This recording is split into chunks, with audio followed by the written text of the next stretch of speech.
Hello விவாஸ், இன்னைக்கான video பதிவில் பார்க்க போகிறது ரொம்ப முக்கியமான ஒரு சுவாரஸ்யமான தகவலுங்க. அதாவது சமீப காலமாக விஜய் மற்றும் அவர்களுடைய மனைவியான சங்கீதா இருவருக்கும் விவாகரத்து வழக்கு அப்படின்றது ஒரு மிகப்பெரிய அளவில் பேசுபொருளாகி இருந்தது. இந்த விஷயம் அவருடைய அரசியல் கட்சியில் கூட ஒரு மிகப்பெரிய அளவில் தாக்கத்தை ஏற்படுத்தியிருந்தது. இது எல்லாத்துக்குமே முற்றுப்புள்ளி வைக்கக்கூடிய விதமாக ஆகஸ்ட் 7ஆம் தேதி அன்று பார்த்தீங்க அப்படின்னா முதலமைச்சர் விஜய் அவர்களினுடைய விவாகரத்து வழக்கில் இருந்த நான் வாபஸ் பெறுகிறேன் அப்படின்னு சொல்லி அவருடைய மனைவியான சங்கீதா அவர்கள் சொல்லியிருந்தாங்க. இந்த விஷயத்திற்கு பிறகு அவருடைய தொண்டர்களாகட்டும் அவங்களுடைய ரசிகர்களாகட்டும் ரொம்பவே மகிழ்ச்சி வெள்ளத்தில் திளைத்தாங்க அப்படின்னே சொல்லலாம். இந்த விஷயம் அவருடைய அரசியல்லையும் பார்க்கும் பொழுது ஒரு மிகப்பெரிய தாக்கத்தையே ஏற்படுத்தியிருந்தது. ஏன்னா முதலமைச்சர் விஜய் அவர்களை பெரும்பாலும் மறைமுகமாகவோ நேரடியாகவோ அவருடைய சொந்த விஷயமான விவாகரத்து விஷயத்தை வச்சே பேசப்பட்டு வந்தது. ஆனால் இது எல்லாத்துக்கும் முற்றுப்புள்ளி வைக்கும் விதமாக முதல்வர் அவர்களினுடைய மனைவி தன்னுடைய விவாகரத்து வழக்கை வாபஸ் பெற்றிருந்தாங்க.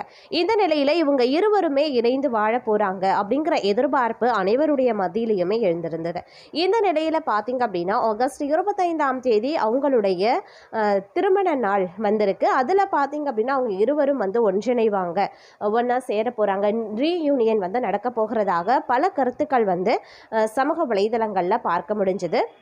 அதை அடுத்து பார்த்தீங்க அப்படின்னா முதல்வர் விஜய் அவர்கள் தன்னுடைய மனைவியை வரவேற்பதற்காக நீலாங்கரை வீட்டில் ஒரு மிகப்பெரிய ஒரு பிரம்மாண்டமான ஒரு வரவேற்பு நிகழ்ச்சியை செய்திருக்கிறதாகவும் கூறப்பட்டது. இதற்கு முழு சப்போர்ட்டும் பார்த்தீங்க அப்படின்னா அவருடைய மகனான ஜேசன் சஞ்சய் செய்திருக்காரு. அதில் எல்லா ஏற்பாடுகளையும் அவர் தான் செஞ்சிருந்தார். இந்த நிலையில் பார்த்தோம் அப்படின்னா இவங்களுடைய ரீயூனியனுக்கு பிறகு பார்க்கும் பொழுது அவங்க இருவருமே சந்தித்தார்களா இல்லையா அப்படிங்கிறது உறுதிப்படுத்தப்படாத தகவல்களாகவே இன்னும் மறைமுகமாகவே வைக்கப்பட்டிருக்கிறது. இந்த சூழ்நிலையில பார்த்தீங்க அப்படின்னா விஜய் அவர்கள் தன்னுடைய மனைவியான சங்கீதா அவர்களுக்கு ஃபோன் மூலமாகவோ மெசேஜ் மூலமாகவோ தன்னுடைய திருமண நாள் வாழ்த்துக்களை பகிர்ந்திருந்தார். இந்த விஷயம் அப்படிங்கிறது தீயா பரவி வந்தது. இதற்கு பதிலளித்த சங்கீதா அவர்கள் என்ன சொல்லியிருந்தாங்க அப்படின்னா இப்பொழுது இந்த விஷயம் அப்படிங்கிறது எனக்கு ரொம்பவே மகிழ்ச்சிகரமானதாக இருக்கிறது. நமக்குள்ளே ஏற்பட்ட சில கருத்து வேறுபாடுகள் காரணமாக பார்த்தீங்க அப்படின்னா நாம் 2 பேருமே பிரிஞ்சிருந்தோம். ஆனால் அந்த விஷயம்லாம் வராமல் இருந்திருந்தா இந்த விவாகரத்து வழக்கும் வந்திருக்காது. இந்த திருமண நாளை நாம் இருவர் மட்டும் இல்லாமல் நம்மளுடைய பிள்ளைகள், அத்தை, மாமா அப்படின்னு சொல்லி நம்மளுடைய குடும்பமே பார்த்தீங்கன்னா ரொம்பவே சந்தோஷமாக கோலாகலமாக கொண்டாடி இருக்கலாம்.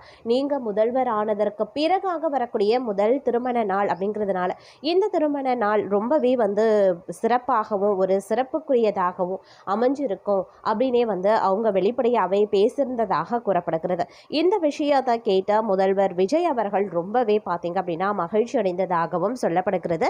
இதன் காரணமாக இவர்கள் இருவருமே மீண்டும் ஒன்றிணைவார்கள் அப்படிங்கிற எதிர்பார்ப்பு மக்கள் மத்தியில் ஏற்பட்டிருக்கிறது. இதை பற்றிய தங்களுடைய கருத்துக்களையும் மறக்காம கமெண்ட் பாக்ஸில் தெரியப்படுத்துங்க.